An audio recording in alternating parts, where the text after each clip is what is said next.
quick before something gets damaged. No way. Dang, man. Shit. That's not going to work very well. I guess I got no choice. Jesus Christ. What a bunch of... Man. Frick. Wait a minute. Maybe I can put this under... I cannot believe I got to do this way with this stupid... Why would they put that right at the USB port? That's about the dumbest thing I've ever seen. All right. Now let's see if this sound is working.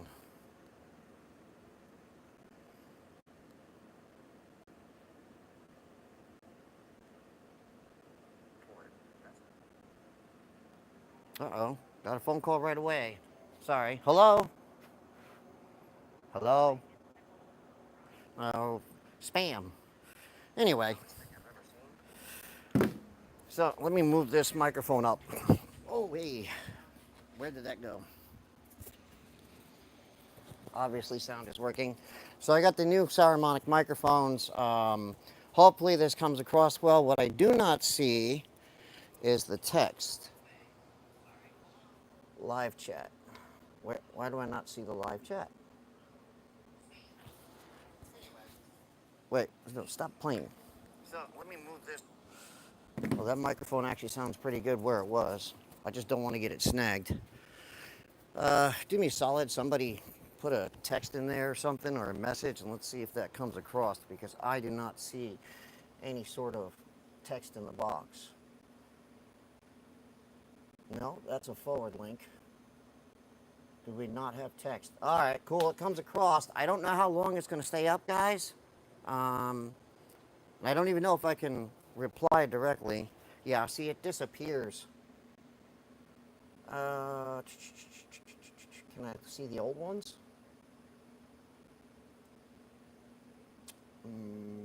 All messages, some messages. Nope. Shoot, that becomes a problem. Yeah, it works, except for the problem is that the texts all start to disappear after a minute or two. And I don't know, because I'm doing it on the iPad, I don't know if there's a setting. I don't think there's a setting to keep them from disappearing or to bring it up. Chat, yeah, there's the options. Live chat, all messages visual. Shoot. So, I don't know if I'm going to be able to keep up on the messages, though, guys. But, unfortunately, dang, that really stinks. See, I don't know. You know what I can do? Is I can keep up here and see firsthand. Let me see if there's, nope. Let me see.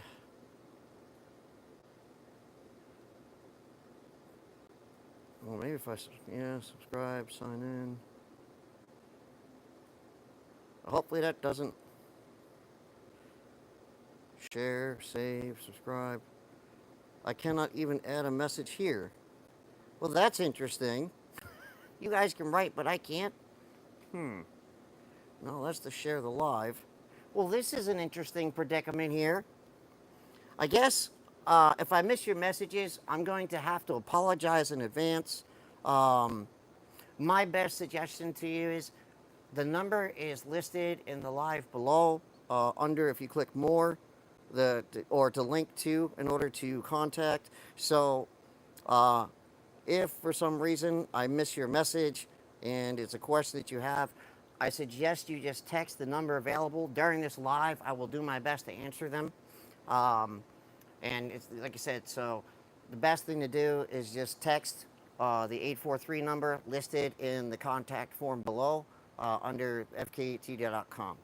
So let's kind of see if I can zoom out a little bit. Unfortunately, since I have to play a balancing act, I wish I could show you this, but for some reason, my iPad insists that it has to be facing with the charging port down, which is where the Saramonic microphone connects to the bottom there. So, with that being said, I am unable to kind of move this around like I wish. All right, that unfortunately is the best I can do. So please, I apologize in advance. I was really hoping for a better camera angle and a little bit more simplicity. All right, so first things first. Man, this camera angle is bad. Shoot, man. Can I just heave-ho this? Just stand that it's on. Wow, that is really bright and blinding. There. Dang. All right, let's do it this way.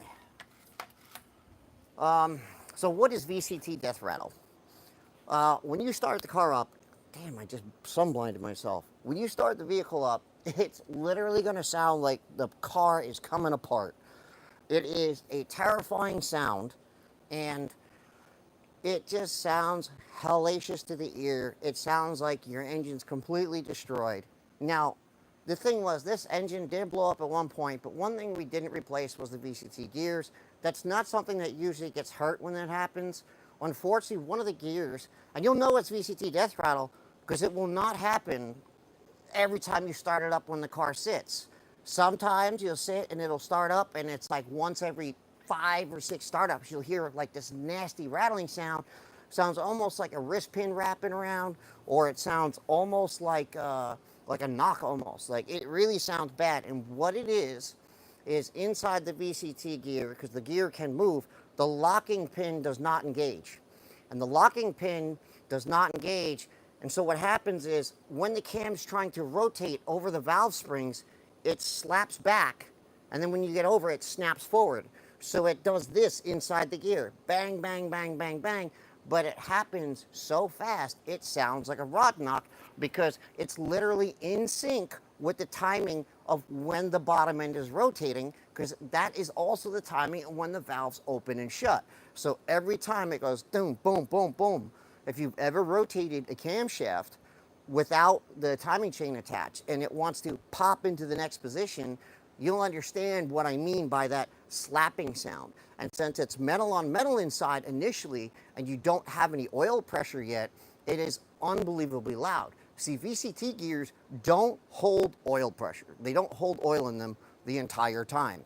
They often turn around and it drains down after a day or 2 or 3. That's normal. They're not meant to. What's supposed to happen is the car is supposed to have the locking pin inside the gear. As you start it up, there is a delay between the time that the car is running and the VCT gear gets engaged. I believe it's somewhere on the FK, it's around 15 seconds. But again, if that pin is not engaged, it's going to literally just go slam, slam, slam, slam, slam. And later in this video, it's going to be long, but I am going to try to at least take that portion of the video later and literally break it apart and show people what I mean by the locking pin. So, obviously, first things first, take the tire off. So for those of you who are just going to kind of hang around and listen in the background, thank you, I appreciate it. And I'm going to go over some of the torque specs. First, is that first question? Yes, it is. Okay. Just that's actually non-related. So you don't have to take down the whole plastic shield, but you are going to have to gain access to the crank bolt. I don't know why I'm yelling, because I completely forgot that I have the microphone attached to my chest. Basically, you can kind of just manipulate this plastic shroud in here and pull it down. I forgot, the easiest thing to do is to take the top 2 clips, and then there's 2 clips on the bottom here. If you remove these 2 clips on the bottom, this often helps quite a bit. Hope that microphone sounds good, man, for you guys. So, and then you just kind of bring that down, and then you'll be able to gain access to the belt. It's not that bad in there. The biggest thing is that the pain is just, this is just a time-consuming thing. So, I will, but not yet, drain the oil. The other thing, it's kind of not quite as terrible as doing camshafts, because I don't have to take apart the high-pressure pump or anything of that. Since I'm not doing the actual camshaft. So that's kind of a little bit of an advantage. But I don't think if there's anything else that kind of needs to be said. Not really. But I can assure you, many people will mistake a bad VCT gear as an entire bad engine. And believe me, it's a terrifying sound. Dang, I really wish this camera would zoom out. Unfortunately, that Saramonic microphone, that adapter, is literally stuck right on the bottom. I wish I could show that. All right. So, first things first, obviously wheel off. Then we're going to go to, let me get some gloves on. Just helps with my messed up finger that I tried to drill through my finger, but yeah, that was fun. That was great to drill right through the sucker. That bled for a few days. Same finger, one car got me 3 times, 3 different ways. Bleeding for days. Was lots of fun. Man, I really wish I could change that angle. Does this come across? It shows the whole car. I don't know why YouTube will not let me rotate the camera on the iPhone the other way. It's so dumb. Mobile apps. Good, wise, simple thing to do, which I'm going to do is get a bin. Guys, this is, let's get these, man. Dude, ever since I started using these over magnetic trays, my life has become so much easier. Even over Ziploc bags, because I used to use Ziploc baggies. So since you're going to take the motor mount off, and you don't want the AC line to break, remove this bolt for this 10mm AC line. Then you're going to remove the reservoir bolts because you have to remove the reservoir. I'm basically going to just gain access to this general area a little bit. Take the reservoir, push the reservoir up out of the way. There's 2 14mm for this bracket that holds to the motor mount. If you unclip this and fold this back, there's 2 ways to gain access to that. The easiest way is what I'm doing right now, although it can get a little bit tight, and just pull this out of the way. And there's the 14 there for that piece of the bracket, and then there's another 14mm vertical on the mount itself. So hopefully this microphone is supposed to be a lot better than obviously the iPhone microphones. I did this for you guys, you know, because I know it's not very clear.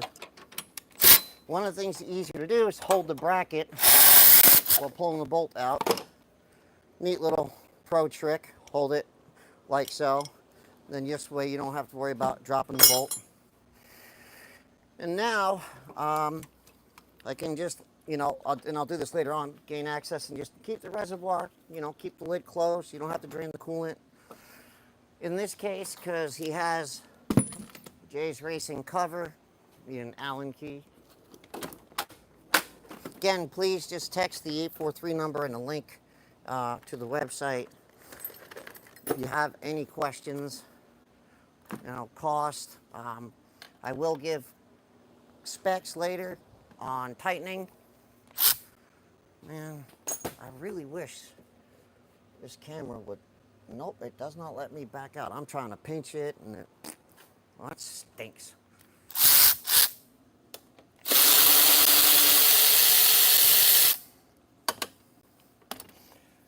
Never like these things, these little tiny spacers that are underneath here.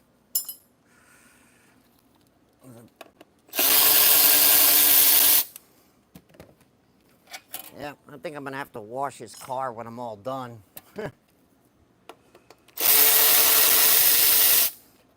And for those of you, it's gonna be 2 new products, one Type R, one SI coming out. I have been doing a no-math tune for a while, but in that process I've been deleting the IAT sensor here. And I'm actually going to have a harness adapter for these now that will help, and the harness adapter will basically allow you to keep the temperature sensor that is built into the mass airflow sensor. So this way we can just disable the flow reading while keeping the IAT sensor. I don't have a price on it yet, but obviously something like that is not going to be that expensive. All right, now, because we're moving the valve cover, ignition coils,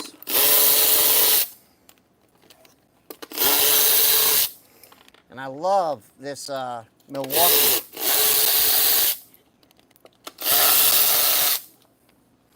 Love, love, love that Milwaukee. So now I'm moving on to valve cover components here. So because I'm moving on to valve cover components, I'm going to go to a different slot in the actual little bin I have over there. I'm not going to write everything here because I've done so many of these. I'm also going to use the bottom of this tray to hold some parts, and I have a tray and bin over on the other side to hold some parts. Man, I am literally about ready to find a way to put that on something else, man. I don't like, do I got a chair or something? I really want to kind of back up so that you guys can definitely get a better perspective. Either that, no, if I go up, that's not going to work. Crap.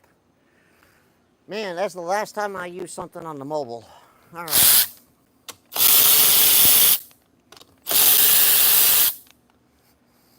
Gonna need to remove at least this piece to give me a little bit more room.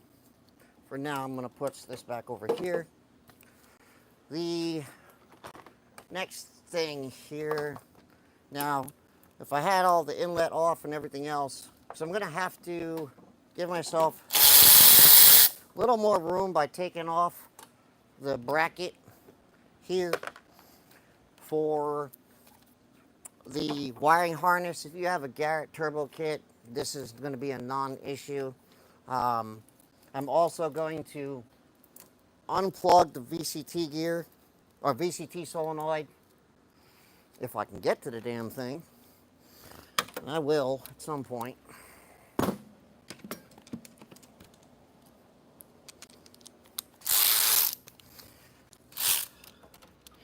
Where is, you know what? Make my life easier. Where are you? Keep myself from dropping things. Man, where is, I cannot see because the light is so poor in this garage.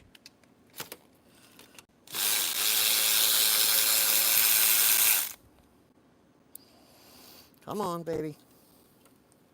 There we go. All right, now I've got that loose, and gonna need to disconnect the vacuum lines. Yeah, some people like to stick around, some like to just go. They don't want to stick around for the meat. All right.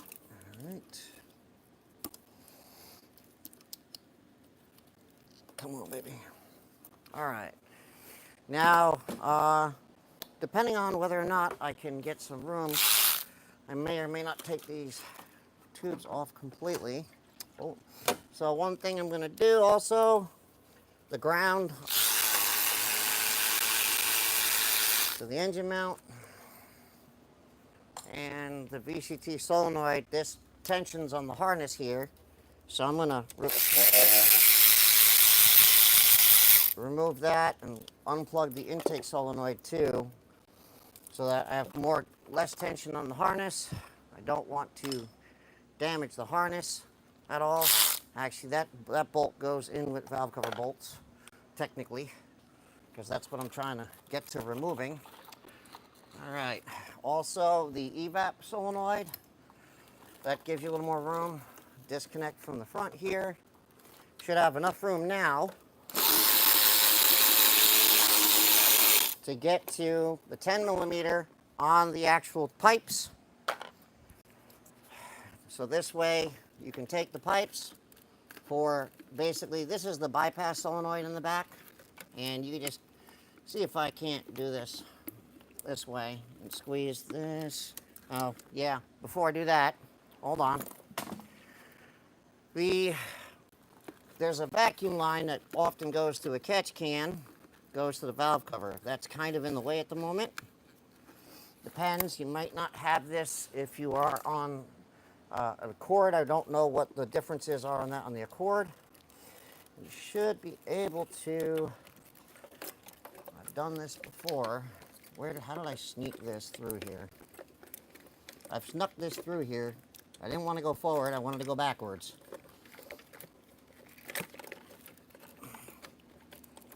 A little bit of struggle. Come on. Come on. I'm not tall enough. Just want to get this underneath here and through. Oh, you know why I can't? I forgot I had that on here. Dang it. If you have the fuel line on the manifold, the OE, that original connector, there's not as much room here in the harness. You know what? I have to take the VCT, I have to take the VTEC solenoid off anyway, so I might as well unplug this and give myself some more room in the harness. There we go. There we go. That should be just enough. Oh, come on. There we go. All right, that's out of the way. Pain in the butt, but out of the way. Now, I should have close to enough room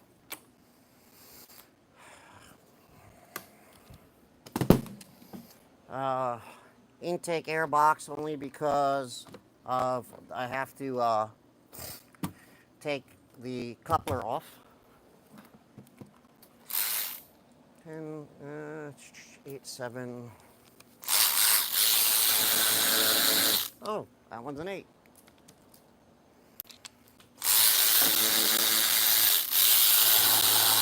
That one's the 7. Actually, I don't think I need to remove that. Well, I got to remove that hole. Let me see if this 1/4 inch, that's overkill, but all right. The other one I think is a 7 on that side. Yep, and then that one's a 7.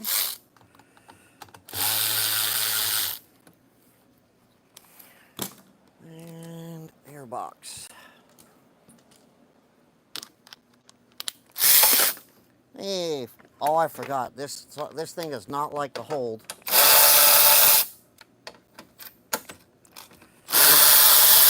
These types of sockets. The Milwaukee high speed is great, but it does not like to hold impact sockets. Oh, that's the rubber grommet underneath. Watch, you don't. All right, I'm gonna put this in the box. Wow, I am getting hot pretty quick here.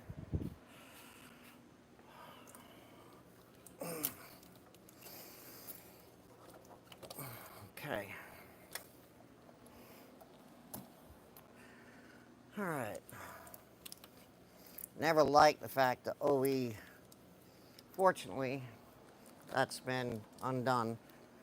The OE has this coolant pipe that's part of this on here. I never liked that. If you're careful, the clamp, the OE clamp that's on here, I'll show you the evap in a sec. Not evap, PCV in the front, crankcase CCV. CCV, PCV in the front, the one that comes out the valve cover in the front, if you have an OE, if you're careful, you can pull that off without tearing this. this little boot that costs, I think, like $75 or some dumb garbage from the dealer. I don't understand why this stupid piece of rubber costs that much, but man, they charge way too much for this. You can slide that off if you're careful and keep wiggling, and then just put a regular clamp on it and keep that up and out of the way.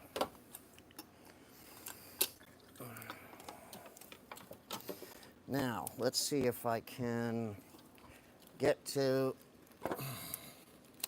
there we go. That should be just enough extra that I can pull the valve cover off. Now there are, some of the harness is clamped back there. All right. And the valve cover has a bunch of 10mm bolts around the outside. A lot of people over tighten them. They have stopping.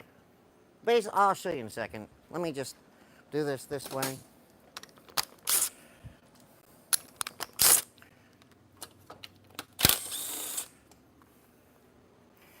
These bottom out, so there's no point in over tightening them. 5 foot-pounds is enough, or just snug them till you feel them stop. And once they stop, that's it. And they're not going to back out.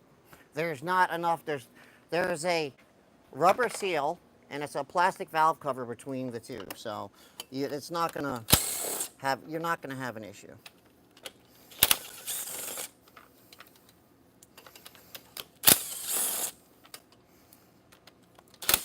Sounds like the engine pickup is here. I hear a carrier truck of some sort. Or a truck backing up. Nope, never mind. I guess they're not here. I think they'd call. Yeah, they're coming to pick up the customer's engine later today. Just get them warm. All right. That sounds a lot heftier. I want to go down, but not too far. You don't want to go down too far with quick jacks. They'll start to sag to one side. You go down too far. Leave that, don't need that.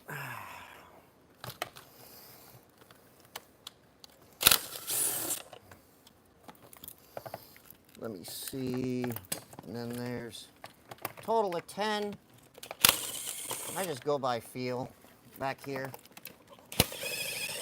And there's one more back there.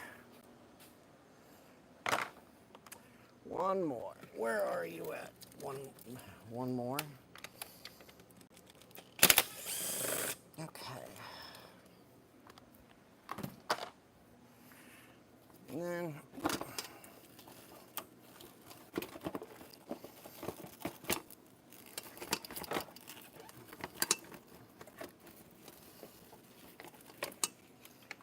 oh, I forgot to take out the dipstick. That usually helps, right?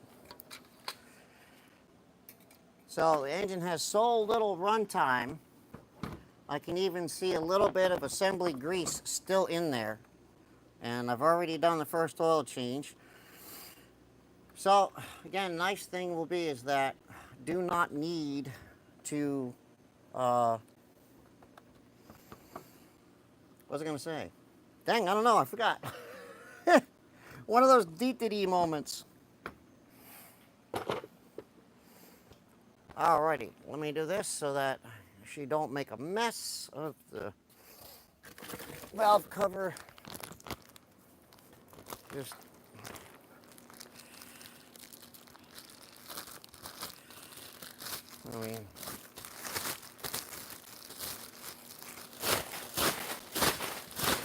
ooh, hot.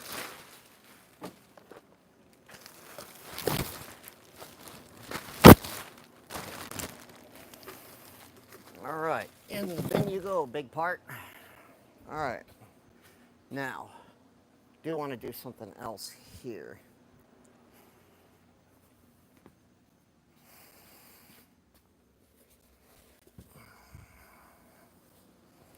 These are nice. These white oil absorbs don't have lint, so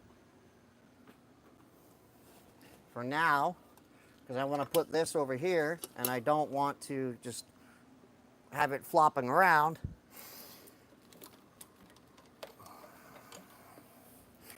And time for a floor jack and a rubber block.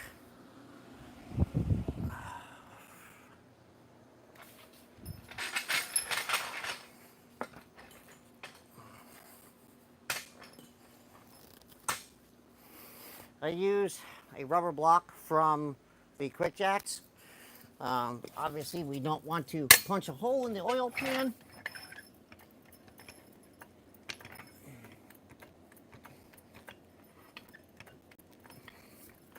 When we take the engine mount out. All right. Now, due to the fact that this post on the engine mount sticks up so darn high, you usually need to get a 1/2 inch size 19 millimeter to this way, because the other does not fit all the way down on top of it. And because, actually let me get in, well, yeah, got the 4th spot in the bin. Now,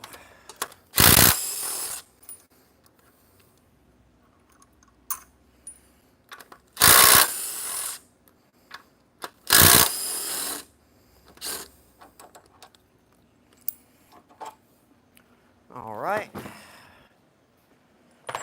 I'm gonna need a impact extension, hopefully transfer all the oomph. The longer the extension, the harder it is to transfer the power. Oh man, my impact extension is all right, she's no longer locking. Crap. All right, well, I'm just gonna have to pay attention to that. All right,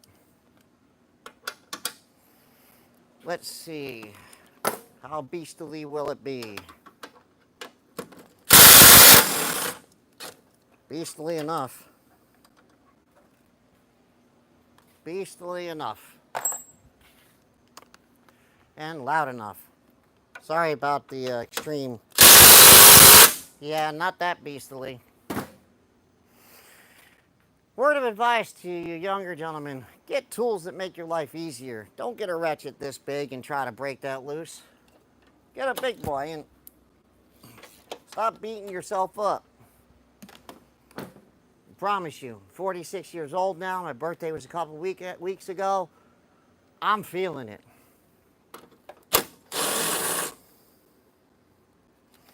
I am feeling my age. Another way to do this, if you run out of jacks, is a wooden board and a pole jack or something, or like a jack stand, put a wooden board on top of it. That can make your life easier. So you got the 319s and you got 217s, and engine mount comes out.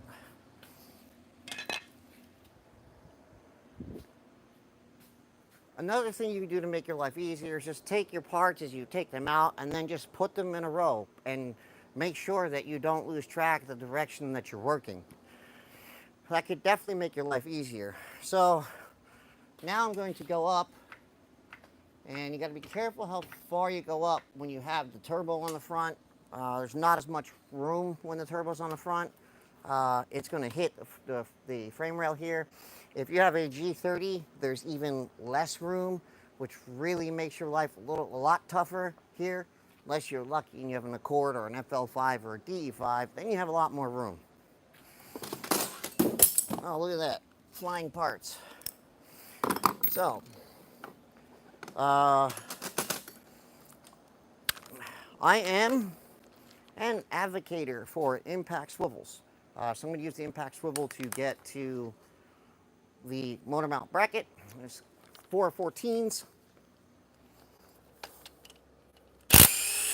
These are very specific.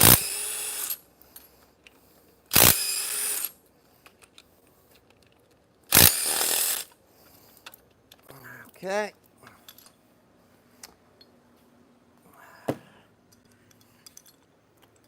A lot of people, these bolts have a knurled end or radius or larger end, however you want to put it. A lot of people run one in and then they don't realize the mount's not straight. And then when they run it in, it runs in on the edge here. And basically what'll happen is you run the bolt in and then you have the bolt kind of lean this way as it comes in. It'll get really tight, and because that pressure that's there, you can actually start, what's the word I'm looking for? Gall up the threads, right? Because of that pressure of this wanting to push to the side. So when you run these in, at least run them in to the point where the edge is inside the groove before you tighten them down the rest of the way. In this case, because these just sit right in there, I'm just going to leave those inside of there. The belt. A couple different ways to take the belt off. I personally just use a long wrench. It is a hydraulic loaded belt. Now, the other thing is getting the belt out. I got a heavy duty belt on this bad boy. I'll show you guys in a minute. Getting the belt out is not that bad once you have the motor mount out. But in order to get it past the AC compressor, the way the AC compressor sits, if you go up, it goes to the frame rail like this, so you can't get the belt out. So you have to bring the engine down a little bit to slide the belt past the AC compressor. And then you can usually just pull it right on out. And as we see, I have a heavy duty belt. This thing not only lasts longer, good for RPM, track use. All right, next on the list. I left this till now, even though I could have taken this out earlier, the reservoir bracket. The reason I left this till now is because once the engine mount's out of the way and the bracket's out of the way, it's just so much easier to get to. So it's just kind of one of those things that saving it for later helps a lot. My goodness, man. 2 10 millimeters, and the nice thing is I can get to it with an electric ratchet once I'm that far. Okay. Now, let me see. What do I want to do next? The idler pulley, so I'm going to bring it back up. And you'll feel tension when the engine goes up. You'll feel tension, and once you start to feel a sudden tension change in the jack, stop. Now, some people don't like to stop. They just keep going. So, idler pulley, simple 14 millimeter. The tensioner is a 14 up top and a 12 on the bottom.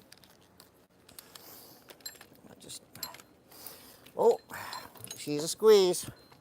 Man, I really wish I had like a head camera that could do YouTube Live, but I'm not at that level, guys. I don't know, maybe start doing those kind of videos. Maybe that'd be cool. Do videos where you can literally see from my perspective. Although, I definitely have to put the AC on for those. You know what? I make sure that, you know what? Take that out for now. Come down a little bit further. It's a 12 millimeter for the tensioner. It's down in here. I'm using an extension. Trying not to go too crazy because I have a swivel on it. There we go. And then take her right out the bottom. Don't lose this spacer insert. That will cause you issues. Tensioner will not function correctly if you lose that. Oof. Man, I hope those people aren't going to be, yeah, they're going to be late. Either that or they're just going to show up for picking up the engine. Alrighty. We are getting close getting close. And I'm looking at it going, hey, dummy, you should have drained the oil before you put the jack underneath it. But I can solve that. I can put a jack under the transmission and then pull this jack out. Or not a jack under the transmission. I could put a jack stand under the transmission. Getting close, getting close. Let me see. Before I do that, I don't want to take that off yet. I was going to take off the VTEC solenoid, but that's going to make a mess. And I want to put down some of these oil absorbent pads before I go do that. But I am going to take the crank pulley off. Now, some people say this tool doesn't work. I promise you this works. This is my old DeWalt XR impact. It's not as strong as my air impact, but, and this thing is like, I call this thing, look at this, it's like, ugh.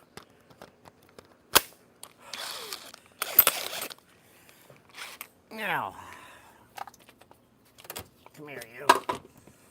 Wait, I'm gonna turn, it's so big I gotta turn it upside down here because the plastic guard. Well, I gotta bring the engine down a little bit more to get in here. There we go, that should be enough. If you have super solid mounts, that's going to make your life miserable. All right. Now, here's where one thing that I will, man, the sweat, ugh, yucky, yucky sweat. Oof. I need a minute. Wow. The reason I'm grabbing a Ziploc bag now is I don't want to lose the keyway. Oh, come on, man. So, I will take the Ziploc bag and make sure I put the keyway in here so she do not get lost. And, for now, the crank pulley bolt. I will need that later to turn the crank. It is getting warm.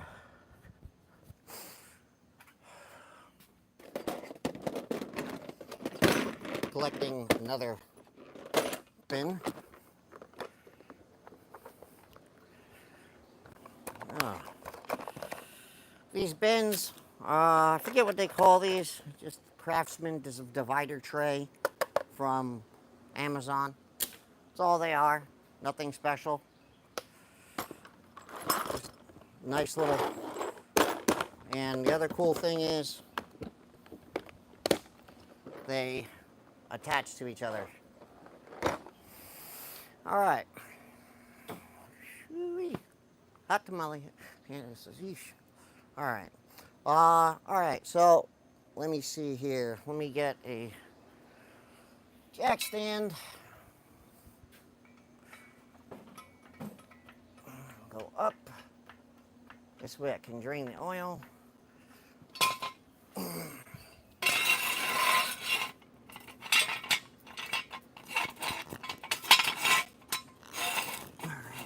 Put that under the trans. Ooh, geez, just dragged the mic across the floor. That's good. Let me put this all the way up at the top of the collar. Man, this is messing my shirt up. And we can save for now until I drain the oil. The reason you got to drain the oil, when you take the timing cover off and you tilt the motor, it pours oil all over the ground. So even if you just change the oil, well, guess what? You're changing it again. Oh, let me put the crank pulley on the ground over here next to this stuff. Man, I wonder when these people are going to show up to pick up the engine. It's 1 o'clock. I guess 1 o'clock ain't 1 o'clock. Called them to confirm. And he said, yeah, but I don't think I need to explain to you guys how to drain oil.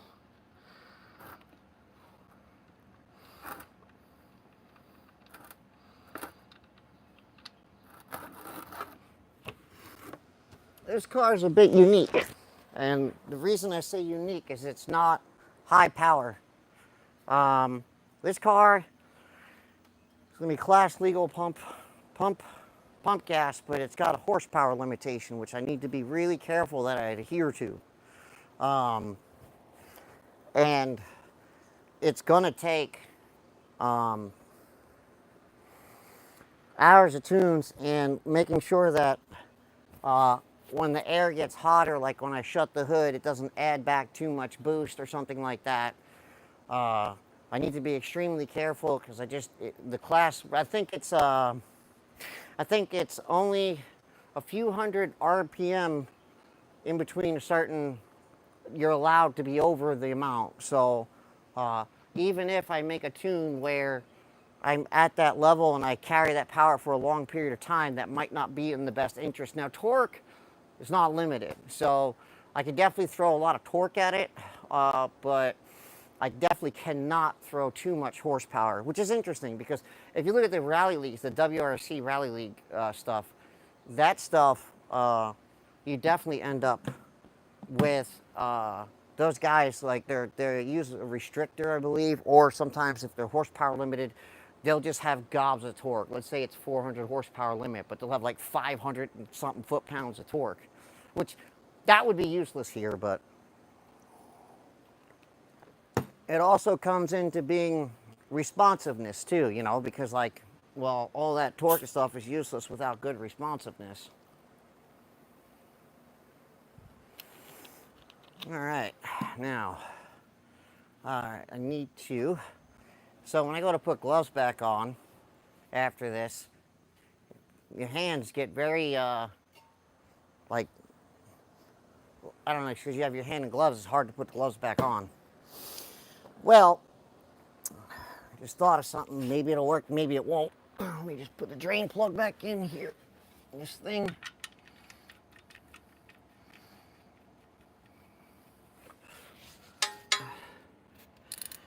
All right. Also, it gives me a chance to check the condition of the oil. Make sure I don't see anything strange in there. I'm driving it around for a while. Nope, everything looks normal. I doubt I'll catch this on video. It looks more brownish just because it's in a green pan. But no, there's no pearly color in it. That's another thing. If you have this VCT, like what you think might be VCT death rattle, and you go to start it up, besides the fact that it won't make a sound every time sitting overnight, eventually it does.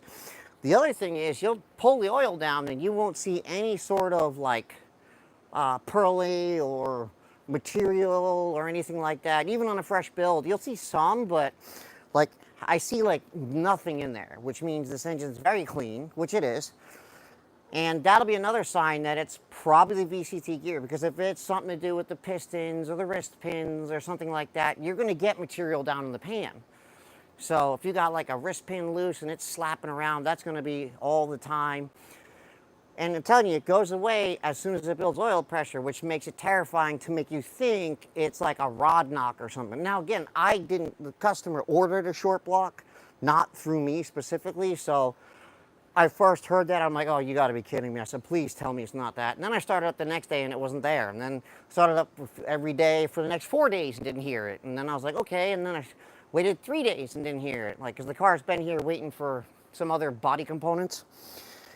And then I started up and poof, then I hear it again. I'm like, okay. And then the last 5 times I started up, I didn't hear it. So that's how I know the locking pin in the gears is having a problem. Like literally so many days without hearing it. All right. Now that that's out of the way, literally, and no matter what, I don't care, I will not reuse the oil. I will reuse the oil filter because it was not due to be changed until after it goes on the dyno. So I will reuse the oil filter. There's nothing wrong with it. I'm just draining the oil so I don't make a mess on the floor. So the oil is literally brand new. Okay, now, even though I take my old just kind of put this in the general vicinity. I don't like making a mess, so okay. And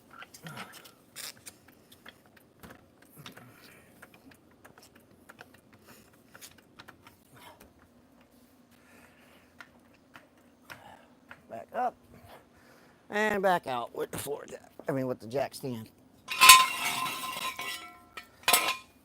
Oh man, I cannot wait till I have a regular lift. Man, I cannot wait. All right, now I am going to need a larger Ziploc baggie.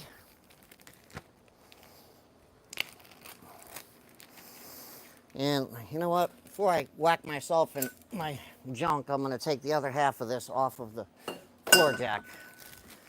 The last thing I want is to beat my stuff up.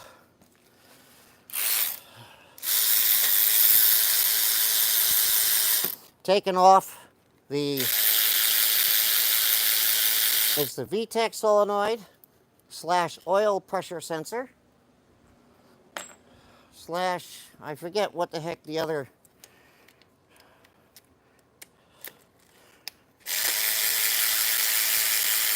sensors in here. Now this car, man, we had to change everything. Yeah, see, that just made a mess. I even had to change the screen inside of here because the screen, even this was all dried out and leaking. I don't think there was one part of this engine that wasn't leaking oil. It just was leaking oil every darn where, man. So it's just easier to do this and not make a mess. And with parts like that, I can make, one of the ways you can make sure that you could put the bolts for it in the back, and I just kind of don't do that because the bolts aren't as clean because they see the outside world. And I will make sure that that screen is clean before I put it back together. Now, there's another thing. There is like a bracket that kind of holds this harness here, or helps hold this harness. It blocks the fuel rail pressure sensor. There's two 10 millimeters. That would be next. I wait till now to remove it because it gives me a little bit more room. I don't know. Very specific bolts. One very long and one short 10 millimeter back there. Basically, one bolt goes that direction and one goes this direction towards the bottom. That just gets that out of the way of the timing cover. Next. All right.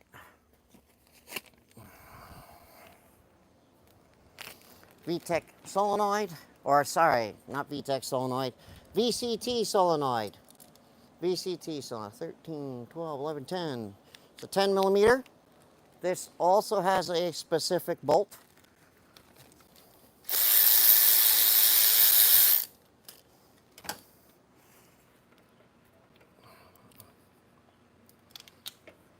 And, you know, another thing you can check is for, debris in the screen. This bolt's clean, so I'll wipe it off, but this one I'll keep in the bag, and I'll probably forget I put it in the bag later. All right, now there's also a 10 millimeter bolt behind the inlet here. Now, at this point, with those pipes removed, this 10 millimeter bolt going this direction is for the boost reference that comes off the bottom of an OEM turbo or a drop-in style turbo. Easiest way is a 10 millimeter with a small ratchet and flex head. Let me not make sure I always put the sockets back. Oh, and I forgot to put this with the intake, which is a good idea. All right. Plus, make more room on the cart. Can get in here pretty easy. if you got a 1/4-inch ratchet. If you don't, well, don't know what to tell you. You're kind of beat. You're going to have to take the whole inlet off to get there. Or you might be able to get to it top down from the ratchet. Maybe. Maybe. Oh, another thing it might do, okay? It might, because the VCT is going, it might throw a camshaft code, which is how I know in this case it's the inlet camshaft. So it threw an inlet camshaft timing code, and I know the timing's right because I'll even look at it before it comes off, because it only set the code when it made the noise. And then it never set it again. So, and it only did it once. That can be another indicator, and it will only do it on startup and then just never set the code again. Drive it all around, the whole 9 yards. And that's because the cam's gear is going bang, bang, bang, bang, bang. The whole cam is doing that. So, all right. So now everything is out of the way of the timing cover. I'll start with the 3 on the bottom of the timing cover. And again, sorry I cannot move this around more. I wish I could move this around more, but I can't, especially because of the microphone adapter that has to plug into the USB-C. So there's 3 10mm bolts on the bottom here that go up and from the bottom of the timing cover. I'm going to crack them loose. So these bolts, all the timing cover bolts get their own. I always put them in their own little compartment. Oh, every time.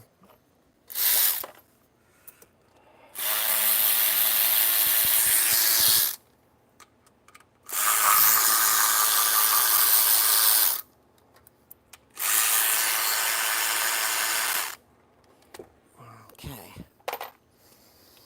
Now, let me do this, let this down.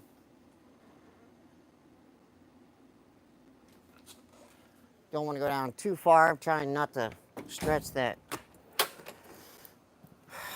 My brain is just not here. I don't want to stretch on this AC line, because you see this pulls down, obviously, because the AC compressor is attached.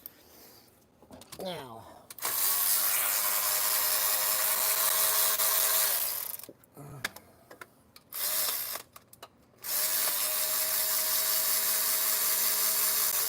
there are 2 special timing cover bolts. When you take them out, you see this edge?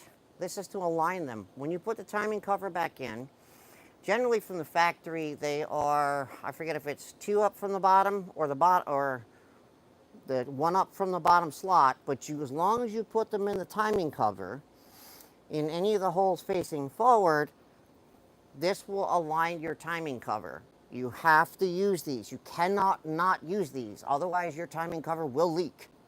It will leak, or you'll have misalignment and have other issues. But I promise you, these are a must. You must use them.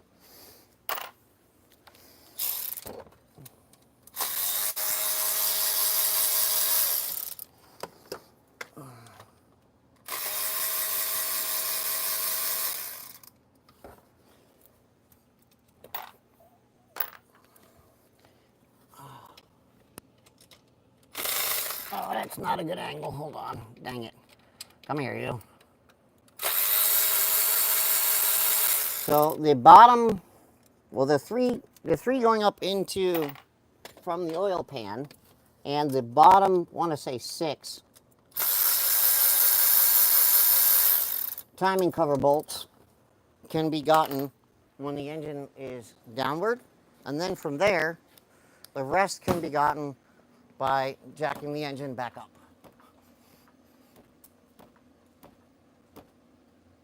Okay.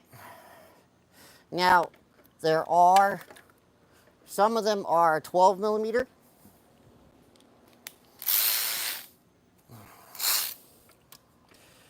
So, let me see.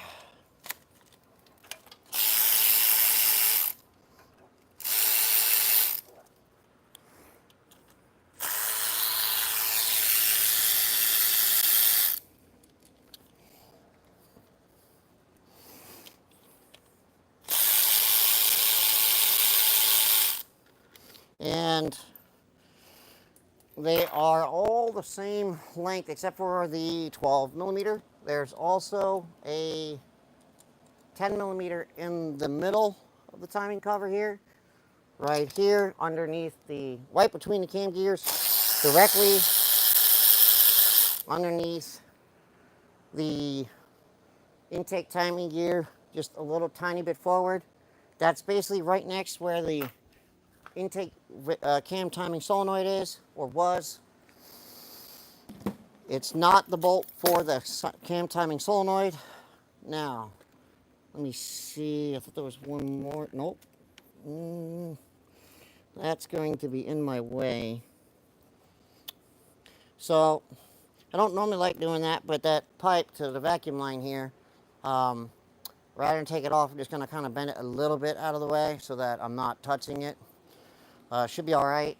Don't bend it back and forth like crazy. I just need a tiny bit of clearance for the front here so that when I take the timing cover out and I go to put it back in, I'm not trying to twist it, move it all over the place, and get silicone everywhere. For those of you who are concerned about that, take the inlet off and go through the trouble of taking the inlet off. Yes, it's more work, but if you are really concerned about it, then do it. Hold on, what the heck was that noise out there? No, I don't know. Something fell. Oof. Man, this humidity is something fierce out here. Okay, now the 4 12 millimeter bolts.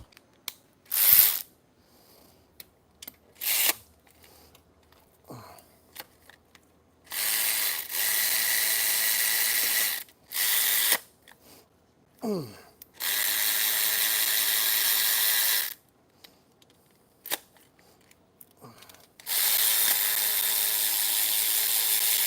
think this thing is getting, oh yeah, battery's getting low. I'm like, why does this thing feel weaker? Even though this is 1/4 inch, she's feeling a little bit weaker. There we go.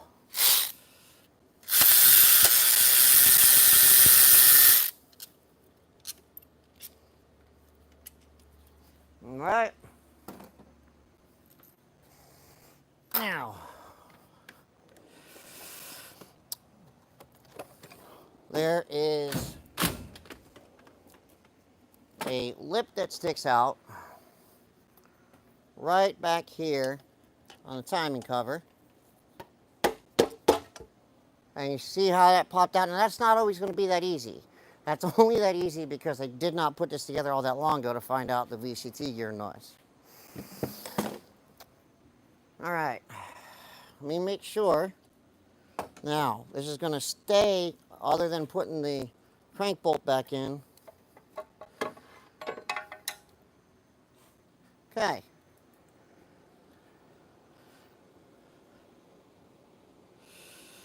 Oh, so some of it stuck to the lock area. All right. Well, since I'll have all the cam gears off later, yeah, that's nice, man. This just makes life, see, that's wonderful when you can do that when it's fresh. And when it's not fresh, oh, forget it. Let me get a garbage can over here.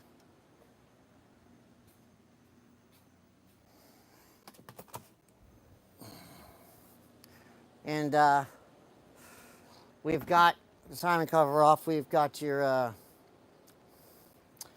yeah, gasket. Yeah, we know what that looks like. Shh. Who says I don't have a sense of humor? Shit. I am going to take them out, though. And there's a reason for that. Oh, even though I put them in with high tack, just a touch of it. And I'm going to take them out.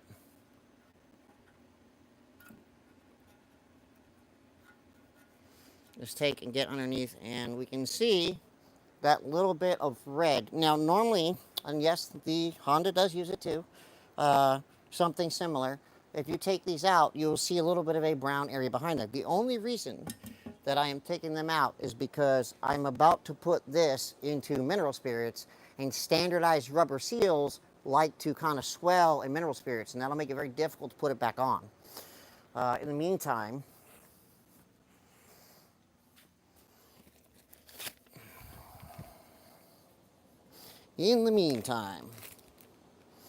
just going to put them. The reason I'm going to put it in mineral spirits, man, it's just going to make it so much easier to have it clean. Especially hot mineral spirits. There's two of these. And that high tack is, and I'll clean these with brake clean and put a touch more of that high tack stuff on them when I go to put the cover back in. For sure. There's no question about that. And before I go and put this in the tank, give you guys a little bit of another hint to make your life easier. The total count at that point, when after you removed everything, what your total count of bolts should be. So, as I said, the 4 12 millimeters, and this will let you know you have all the timing cover bolts out. And these are going to go, I'm going to put these in the ultrasonic too, just so that I have clean bolts. 2, 3, 4, 5, 6, 7, 8, 9, 10, 11, 12. Wait, hold on. 1, 2, 3, 4, 7, 8, 9, 10, 11, 12, 13 10 millimeter bolts and 4 12 millimeter bolts. So while I'm at this, let's go ahead and chuck these in.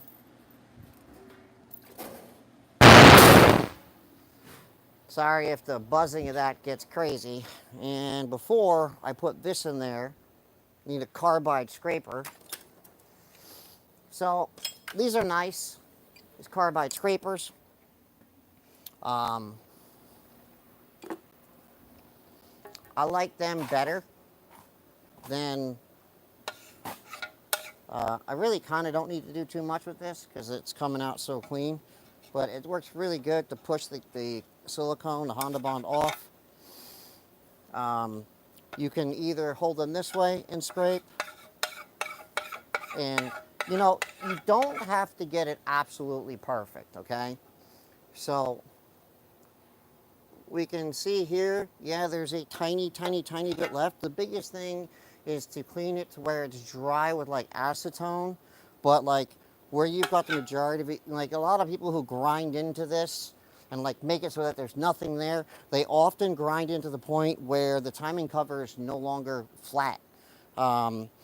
I had one from another major company where they did that with this cover here, and then you had to put a ton of Honda Bond on it in order to get it to come off. Now there's a few other places that Honda Bond goes on the timing cover, and I don't know if it's just for like the sound deadening or this, but they put these pieces here, like here, and here. These get Honda Bond even though there's no bolt pass through. These get Honda Bond because the bolt passes through and you don't want it to weep behind the bolt. So those are the areas that you'll get Honda Bond in that some people forget. And I don't know, like again, I don't know if that'll cause a noise in the cover here or not. I gotta put this down on a cart or something. And then as soon as I see like this area stuck more to the cover here than it did to the block.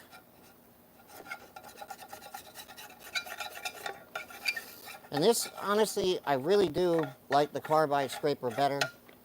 It's also really good at getting those edges off.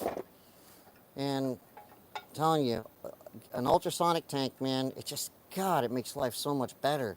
I wish it would just clean it for me, you know, that'd be nice. But it doesn't.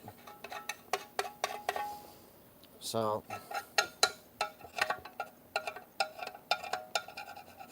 should use the smaller scraper, which I set down. Oh, there we go.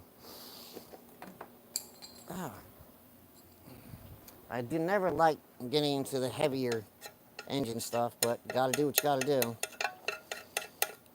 Again, I'm doing this now first so I can throw this in the tank in a minute here. And then that ultrasonic will get rid of any small particulate. The heat helps also remove a lot of stuff. Sometimes well shoot, I got them in a lot more in the house, like an edge of a flathead screwdriver, like on this edge here where there's a groove. You can get in there and just grab it, or just get so slick it won't let you grab it. Come on. Yeah, you don't want to leave too much on the inside, because that's going to be where, if you go do that, let's say you leave too much right here, and then you go to put Honda Bond back, it'll push over into here, into an oil passage, and you can do some damage that way. It's a lot of little things like that, that a lot of, like, shops, you'd be so surprised. I'm telling you, man, it's shocking, the stuff that gets overlooked. And these engines are just generally tough for when they deal with that kind of stuff, and they have all sorts of screens and stuff in there that really help get rid of a lot of those problems. You know what? If you are going to use a grinder, yellow or white, don't use a green one of these on this. If you're going to use one, I am going to use that in a couple of the areas that are just annoyingly troublesome, because I can't grab them with my fingers here. Yeah. That and these gloves are not helping at all. Come here, you. Come on, peel. No? Okay. Stubborn. Like I said, stubborn.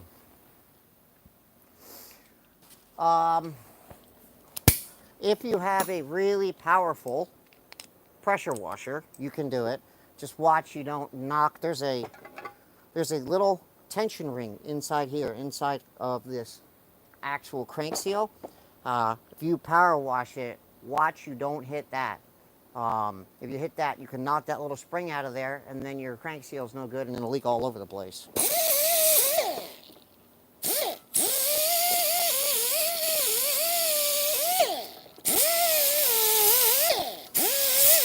I'm just trying to get this little edge off here so that this way around here is clean. See, there's something that a lot of people don't know. There's these beveled edges, all right? If you notice, the edge is beveled all the way around the timing cover.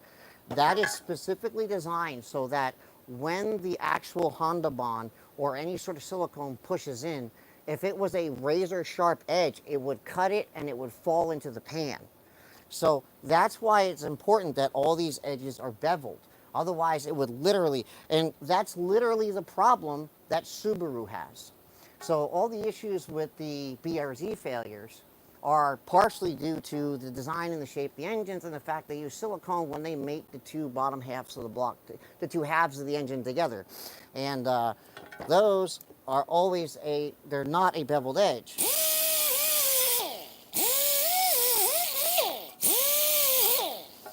So, unfortunately for them, due to the way the engineers did it, that becomes a problem. Now, if you rebuild one of them, you can simply deburr the whole engine and then have them create that edge, and it will no longer be a problem with that. And the fact that they use absolute copious amounts of silicone. And I mean copious amounts of silicone. Kind of like some people who do installs, they use copious amounts of silicone. And I do mean copious. So you can clean the timing cover with brake clean. There's nothing wrong with that. Nothing at all. That's perfectly fine, perfectly safe. If you don't have air tools, just buy you can get these carbide scrapers, get AutoZone, Advance. I'm sure like an O'Reilly's or something has them. I'm sure a lot of your local shop places have them.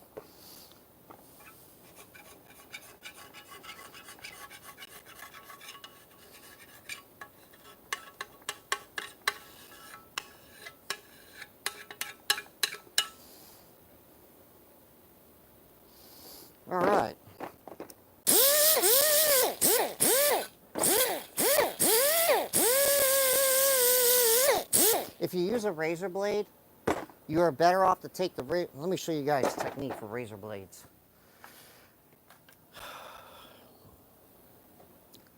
Going this way, you're just going to keep getting stuck unless you're really good at riding that edge and you're usually going to take some material with it.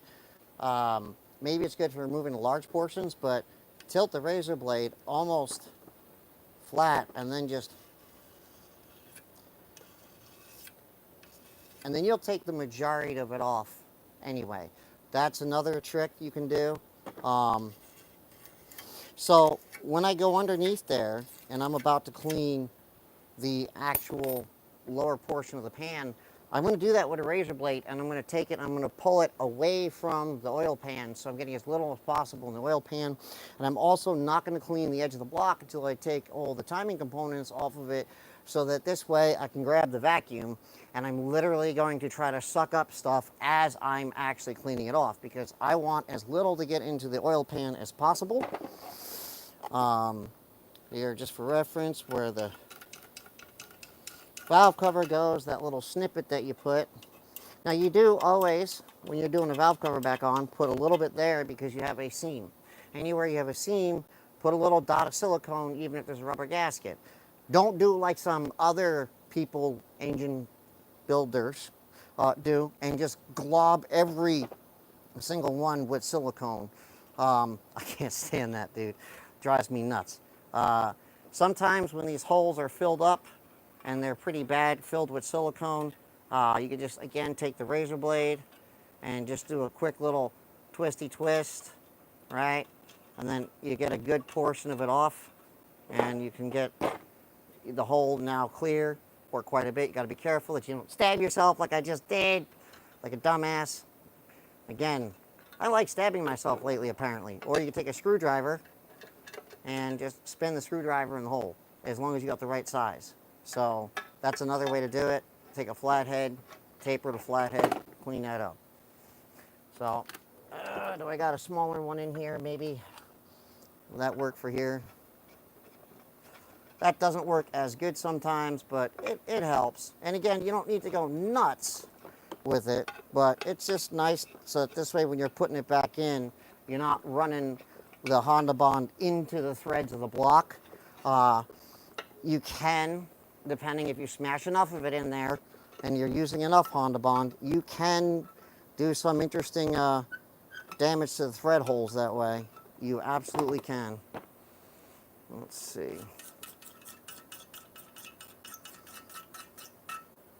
All right. Come on, baby. All right. About ready to throw this in the tank, blast it off with air, and then throw it in the tank.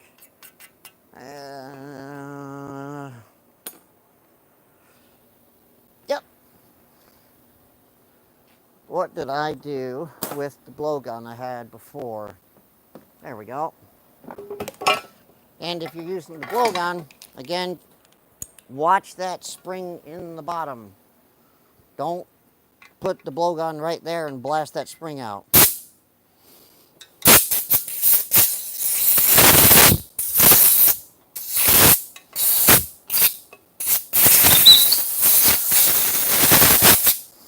Sometimes it helps get rid of some of the excess silicone from the holes, but not always.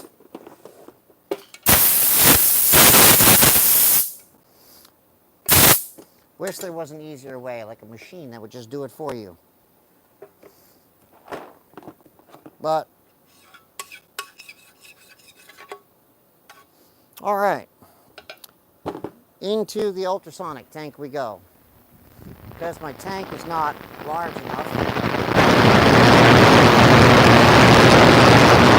Actually, it is large enough. Never mind.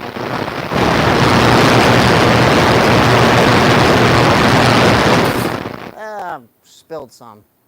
What's nice is I literally just took the fluid from my engine building area and put it in my ultrasonic tank. So what I have is I have an engine building tank that I use specifically the ultrasonic, or not ultrasonic, mineral spirits for when I build an engine. And as soon as that starts to discolor, or if I feel there's too much in the very bottom of it, the very bottom, even though I pre-filter before it gets put on the engine to spray down, I will dump that and then put that as my new ultrasonic mineral spirits. And it does not take long to clean up bolts and everything else. Forgive me for a sec, I have got to go get another drain pan.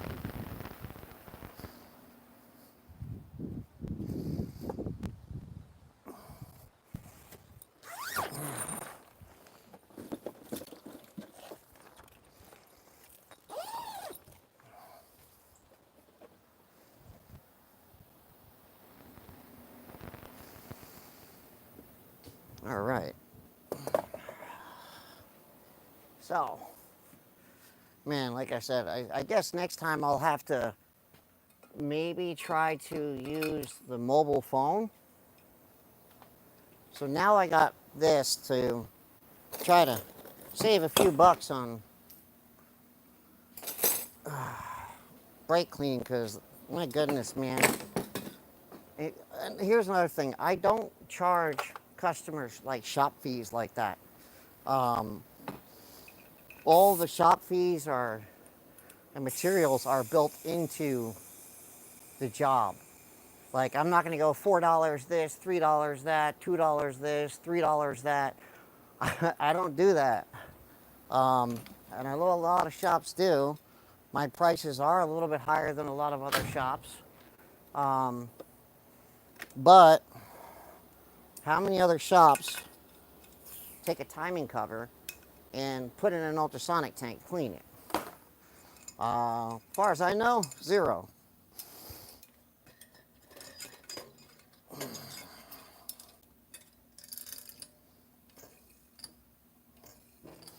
We'll refill this.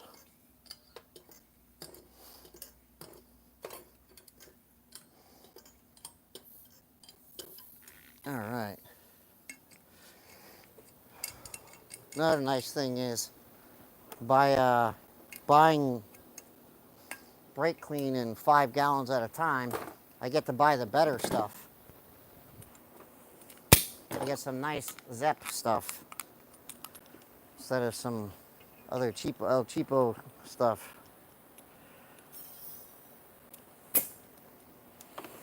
Alrighty, now time to rotate the engine. I'm gonna go grab that crank bolt from earlier. And now we get into, I guess you want to say, the nitty-gritty of the gear removal itself. All right. Now, there is a spacer for the pulley, or not the pulley, well, yeah, for the pulley. That is, you can, in this situation, you can leave it on, but if you don't put that on, and you put the crank pulley back on, you're gonna give yourself some problems. It's gonna rub against the timing cover, and I've seen it happen. People do that, put it together. Man, that's bad news, to say the least. Okay, now let me tighten the crank bolt a little snug, just a little bit, just a little tiny bit.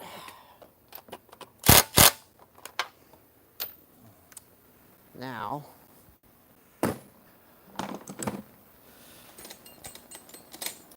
you could, in order to make your life easier, rotating the engine, you could technically take the plugs out. That could help you. Oh, not long enough.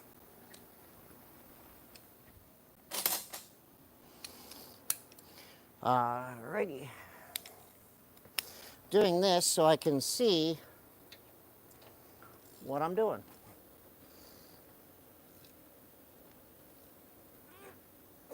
Oh good, it was almost at TDC to begin with.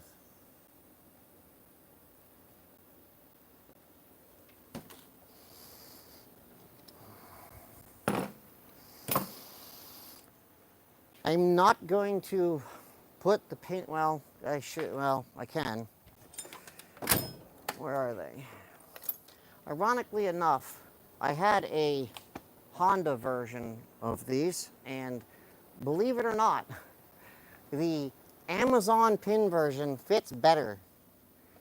You can use, you gotta, almost, let me grab a wrench.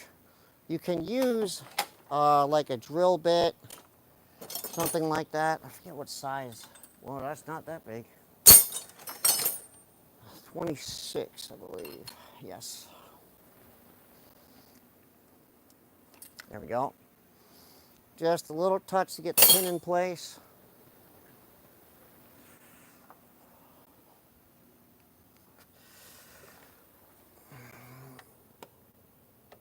Yep, dead on. No, I even bothered looking twice. I already knew it was right.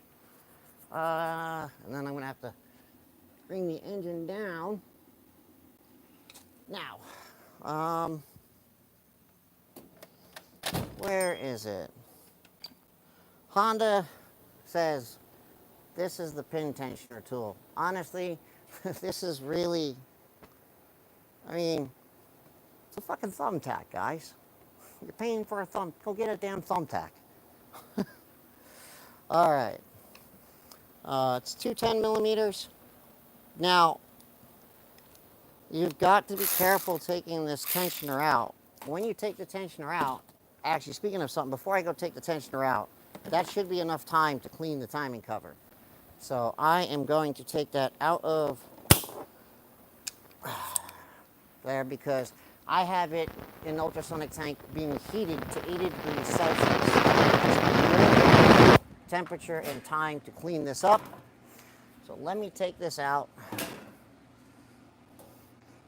Ow, ow, ow. Hot tamale, hot tamale, hot tamale.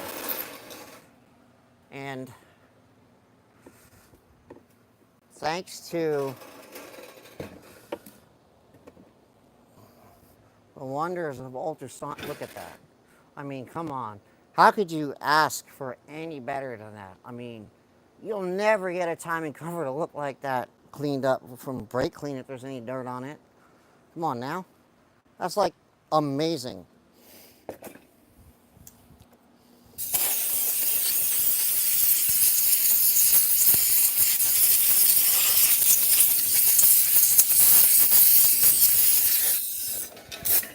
And my goodness, is this bad boy hot. Ooh, hot to the touch.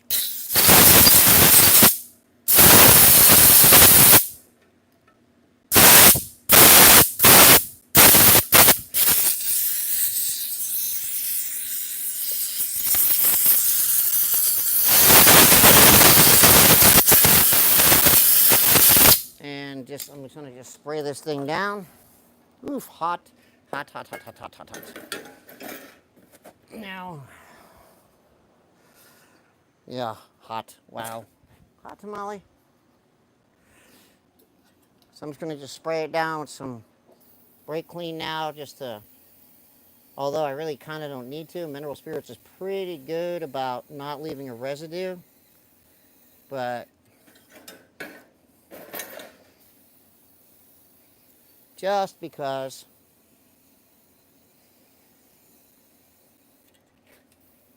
and the bolts that were in there, just leave it sit to air dry the rest of the way and cool off so that she's not that warm. Now, I just didn't want to leave it in there that long. Of course, I put my little green thumbtack somewhere.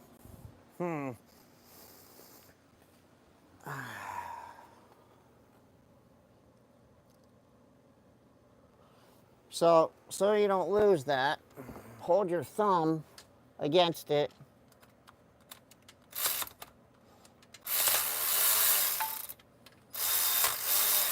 Take the top bolt, crack them both loose.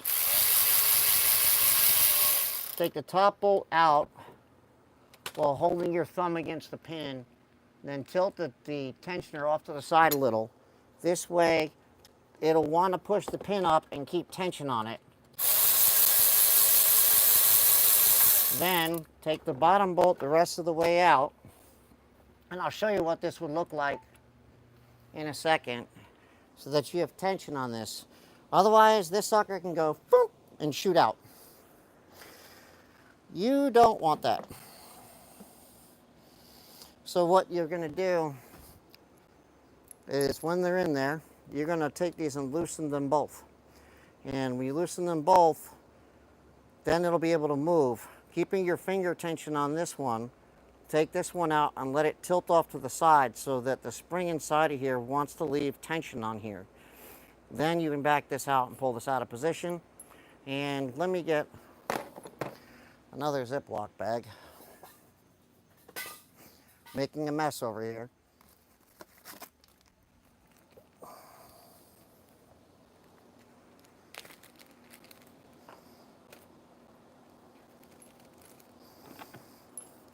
If you want a good laugh, the screen that goes with this costs more money than the tensioner. Like, thanks, Honda. Why would you do such a thing, Honda? I know this is probably bad, but I'm cleaning my fingers with brake clean because I got that much oil on them. Not a good idea. Okay. Now, I don't need to do this, but I'm going to do this so I can get more access to cleaning the engine.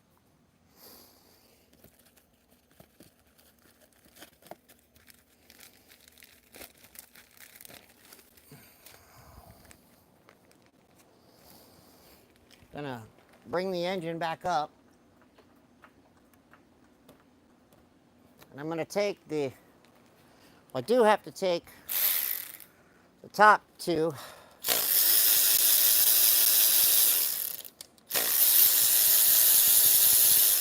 bolts out. I am going to clean the bolts for a good reason. Something I think I've forgotten to mention in previous videos.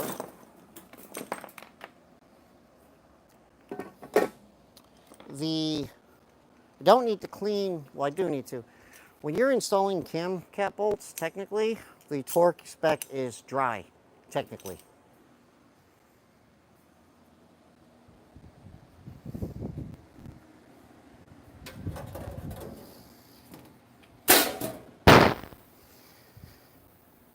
If you put cam cap bolts back in with oil, you're technically over-torquing them. That's a very difficult thing to accomplish, simply because, well, the whole engine's covered in oil. So if you can, clean them up with, like, maybe brake clean or something like that, you know, something of that nature. Just try to clean them up if you can.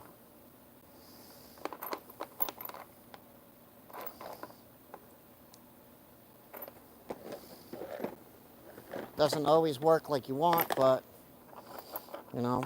All right, all my timing cover bolts are clean. No more junky junk on them. Close that bad boy back up. Now, I am no longer into timing cover bolts. I'm into timing chain components. So those get, I'm not actually even going to put those in there. So now, next,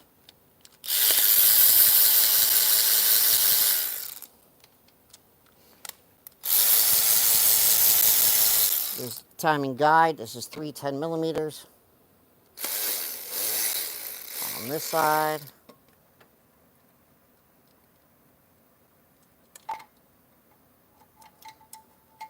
There you go. Where are you going? Oh, you want to try to sneak your way in there? No, thank you. Not that it can fit in there. She's trying to tuck down the oil pan. There's 310 millimeters here. You can see there's marker on them because well, you can't really see that there, but, well, marker that's fading because when I put them in, I mark them all. And what size is this? I think it's an M, what is this, 7, 8, M8, M6? M6. M6. And hand ratchet. So M6 for the tensioner side, the Again, the only reason I'm removing these is so that this way I can gain more access to cleaning the timing cover. Oh, man. Do not like having to be covered in oil.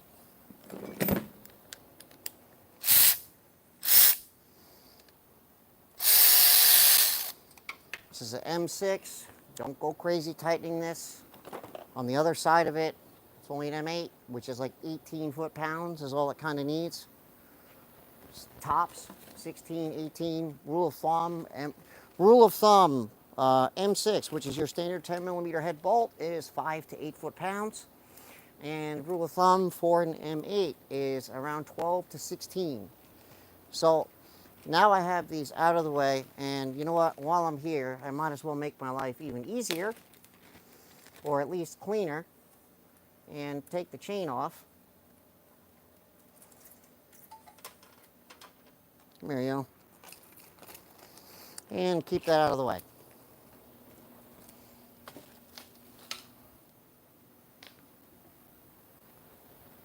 Okay. Back to my gigantic wrench, and I need to remove those pins. Now, this has Kelford drop-ins. Fucker, come on, man. Fucking didn't think you might want to come out. Jesus Christ, bro. Fucking hell, man. You're a fucking pain in the ass.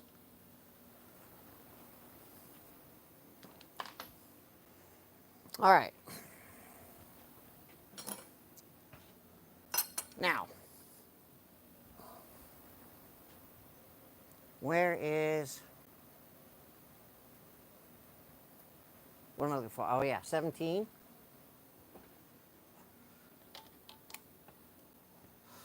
All right, now,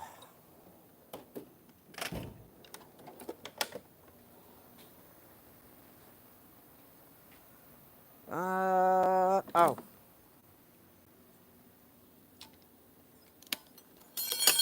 Come on.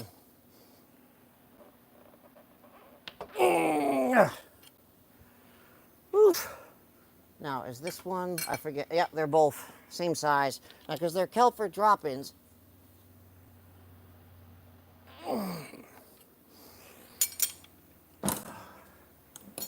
they are a lot tougher to deal with.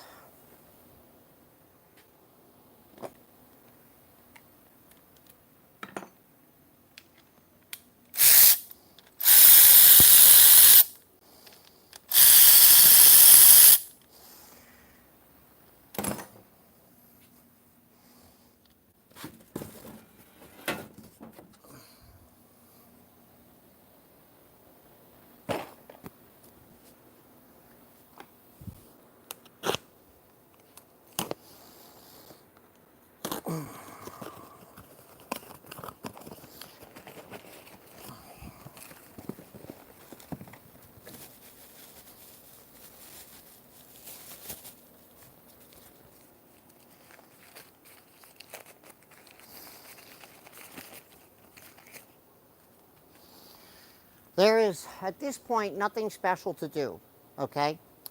Because we are not putting phase limiter pins in, but what I will do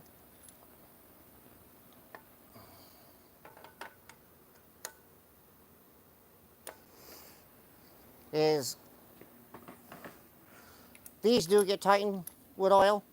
What I will do is I will try to take apart one of these, because I don't think I have one on the shelf disassembled, or I might, so that I can show you what it looks like.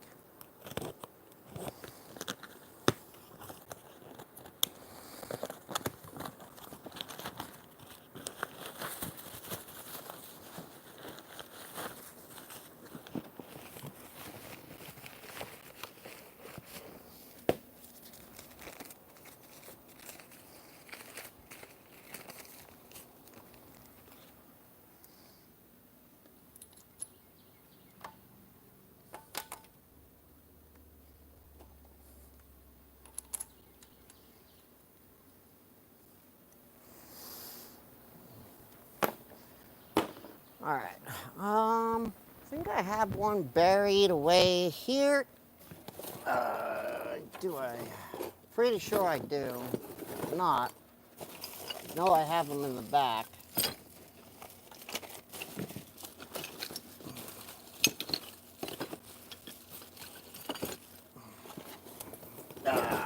Might say screw it.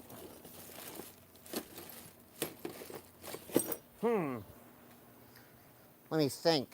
You know what? I'll get my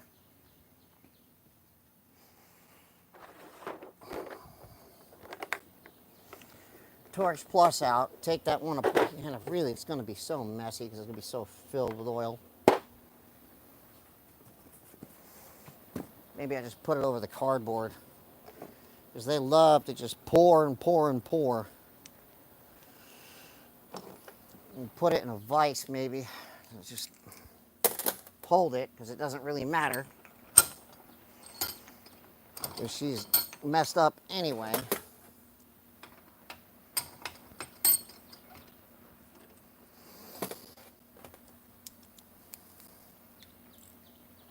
Come on.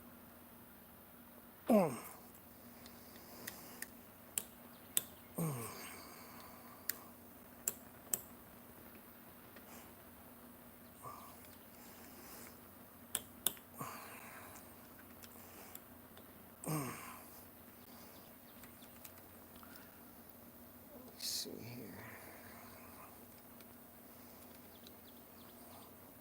Oh, I knew that was going to happen. Oh, yeah. Yep.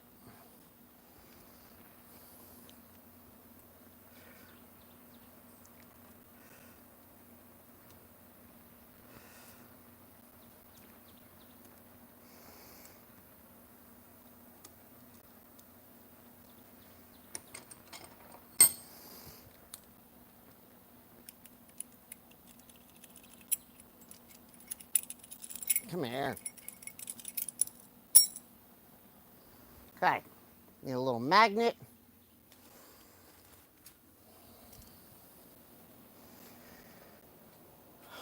You won't see, in this particular case, you won't see any direct visual damage. What happens is this pin right inside here, that's usually the indicator, is wear. See that color change in there? And what'll happen is either debris or for some reason the gear starts sticking, and then when you go to shut the car off, it does not go back to this position.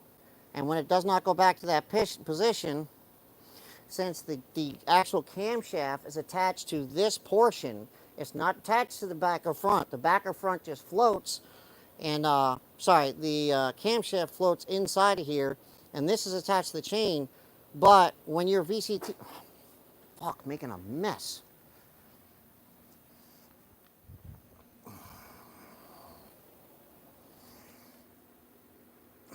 All right, so this is floating in here, essentially, your camshaft. That pin locks it in place, so when you start it, it just doesn't just go bang, bang, bang. And what your noise you're hearing is this literally slamming against both sides while it's dry. And it sounds so loud, it depends also on the camshafts too, because you're literally echoing through the whole camshaft. So look at it this, well, I don't know if you can, I wonder if I can, is there a spot here? Yeah, you can't, that's not going to work here, but it's so loud, you're literally hearing this slap against each other, like, and I mean loud. So again, as I said, the indicators are going to be, it's not going to be every time you start it without pressure. It's going to happen intermittently sometimes. Eventually it will happen all the time. Maybe this spring doesn't have enough tension. Maybe there's a debris trapped in there for some reason. Maybe this is getting stiff and this does not want to turn or move for some reason. There could be damage or scrapes inside here. The actual tension, this is kind of like on a rotary, I forget what they call it, but they have a little tension edge to keep compression in a rotary. This little edges here, these little tiny slots. there's little tension pieces behind there. Those could be getting stuck. So then the gear doesn't want to move properly and does not return to this position. On the exhaust cam, it can end up being that way because of, on the exhaust cam, the return spring is worn out. Again, the same thing, the same situation. But because I had an intake camming timing code that only happened when the noise happened, that's how I knew this one was the one. But since we're in it, it's kind of crazy to not literally replace both gears at this point. And that's pretty much it. And that's, I mean, from here, I'll assemble it, I'll torque it, put it back together. There's not really much to do from here as far as changing the gears. When you time these engines, there's plenty of information there on how to time them. But this is kind of the teardown and give you a visual of what actually happens. So generally, a lot of times, it's just the wear on the pin. The end of the pin can be this can start to get a little bit rounded or smaller, or you know, or sometimes it could be a combination of things. You just don't know. You pull them apart and they don't look bad, you know, but that doesn't mean that they aren't bad.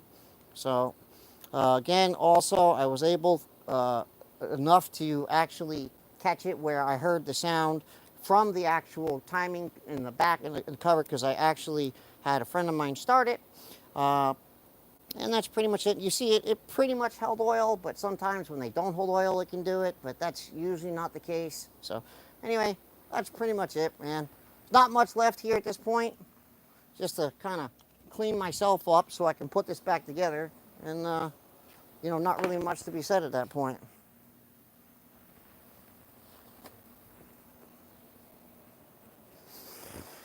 So if you guys have any questions or, you know, anything of the nature, you know, just hit me up on a text on this video. Again, I was not able to literally answer it because, well, for some reason it does not, it shows up on the screen but goes away after like 15 seconds, because I guess when you do a live, they expect you to be staring at it the whole time. So